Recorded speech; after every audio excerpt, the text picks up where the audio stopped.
Welcome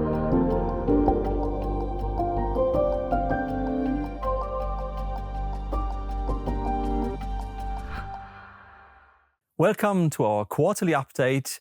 I'm joined here by Greg Hirt, our global CIO of Multi-Asset. And Greg will provide us some thoughts and recent developments in global markets and their implications of our positioning in our multi-asset portfolios. So welcome, Greg.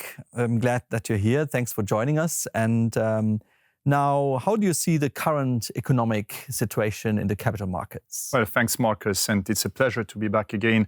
Well, overall, we have received confirmation that the expected soft landing scenario continues to be on track, with positive but moderating economic news and inflation that continues to trend lower, even if at a slower rate than previously. As happened in the past cycles, the last mile in inflation normalization might be the hardest, and further normalization in services and real estate remains key in completing this process. Global economic growth has likely slowed to its potential of around 2.3% in the second quarter.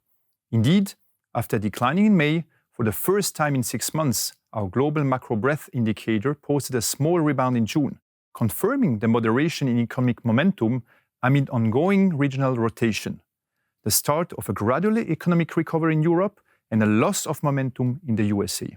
Emerging economies, well, led by China and India, are experiencing a less positive situation. Of course, recent developments, especially in France and in Europe, serve as a strong warning that political downside risk for the economy may continue to build over the coming quarters. While elections are a reminder of how fiscal discipline will be carefully watched by markets, attention is moving to the US, where the campaign is heating up amid presidential debates and Supreme Court rulings. Thanks, Greg. And how is this translating to the capital markets? Well, excellent question, actually. Sliding inflation should be supportive for bond markets, and we remain fundamentally positive on duration. However, as mentioned, the last inflation mile is always going to be the toughest. And so we have moved towards a preference for curve steepener trades that benefit from escalating yield differences. Looking at equities, markets remain supported by solid momentum, the view that central banks have now pivoted on interest rates, as well as the soft landing scenario, which is really playing out for equity margins. At the same time, market breadth in the US continues to narrow and be driven by a few selected AI stock. We would expect more, and this is why we have turned to a mildly positive stance on the US, while we look for a broadening in equity performance.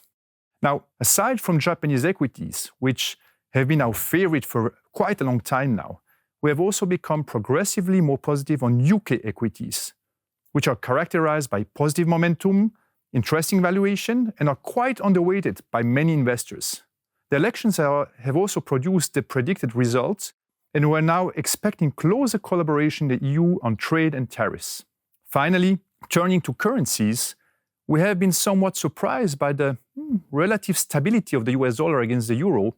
We might have expected a stronger appreciation of the greenback given the uncertainties in Europe. Regarding the yen, higher interest rates and a record undervaluation certainly provides an argument for attention. But, well, the lack of clarity from the Bank of Japan doesn't yet offer a catalyst for the currency to recover. We'll wait for a bit more here. Okay, and how about the situation in the emerging market? Well, emerging market equities are probably our least favorite at the moment in relative terms to the other equity markets, though this is less pronounced than in the recent part. Indeed, China is showing signs of revival, and it's certainly not the no-go for investors that it was in the last few years.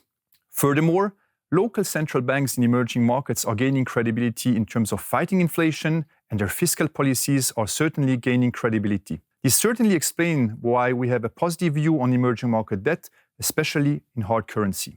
Okay, thank you, Greg. And finally, could you say something about your current convictions? What's exciting you right now? Well, we continue to be positive on gold. It's an evergreen in terms of diversification. And secondly, post-election, the UK might finally be regaining its reputation for being boring, and it's hopefully entering a period of sustained stability. This predictability, combined with its current status of one of the cheapest markets in the world, that makes the UK particularly interesting for investors like us at the moment. Now, The last point is the reemergence of positive interest rates. And this has been really a game changer for European banks that are supported by positive net earnings and valuations that remain attractive. So this is certainly a place where we want to be. It has also led to strong earning growth and increased profitability.